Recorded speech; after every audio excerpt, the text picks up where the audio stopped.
निर्वाचन 2024 सरी जाइछि। सरकार गढ़िबा पई 272 सीट्र आवश्यक थिबा बेले बहुमतर अधिका सीट पाइछि बीजेपी। तेणु बीजेपी सरकार गढ़िबा पई प्रयास जारी रखिछि। एनडीए रो संसदीय नेता भावे नरेंद्र मोदी को चयन करा जाइछि। मोदी जी ही देशर आगामी प्रधानमंत्री हेबाकु जाउछन्ति। तेबे वर्तमान लीडर ऑफ ऑपोजिशन पद पई चर्चा जोर धरिछि। किए हेबो एलओपी माने लीडर ऑफ ऑपोजिशन। इति मध्यरे इंडिया मेंटरे थिबा नेता मानंको मध्यरु राहुल गांधी नाम चर्चा रे रहिछि। तेबे आसंतु देखिबा एलओपी हेबा पई आवश्यक थिबा सीट ओ बेनिफिट कोन कोन रहिछि। काहेकि जे कोनसे सांसद एलओपी पदरे रहिबाकु चाहंती। गत 10 वर्ष काहेकि कोनसी नेता विपक्ष नाहांती।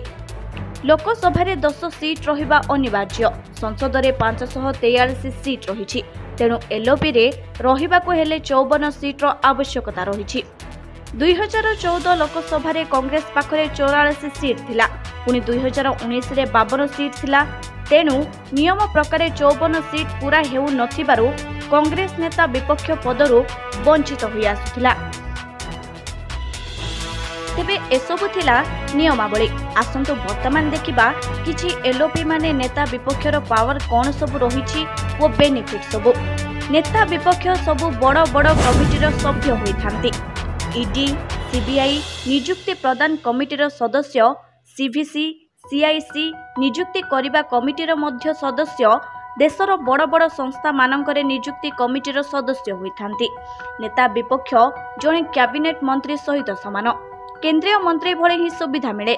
नेता विपक्ष रे थिबा नेतांको 3,30,000 दरमा मिले। बंगला, ड्राइवर सहित गोटे कार भी मिली थाए।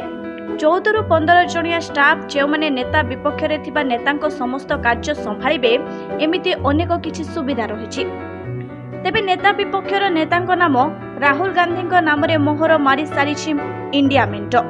एवं इंडिया मेंटो पाखरे ओ कांग्रेस पाखरे वर्तमान आवश्यक सीट ठारू अधिक सीट रहिछि। तेणु राहुल गांधी नेता विपक्षर नेता हेबारे कोनोसी असुविधा हेब नाही।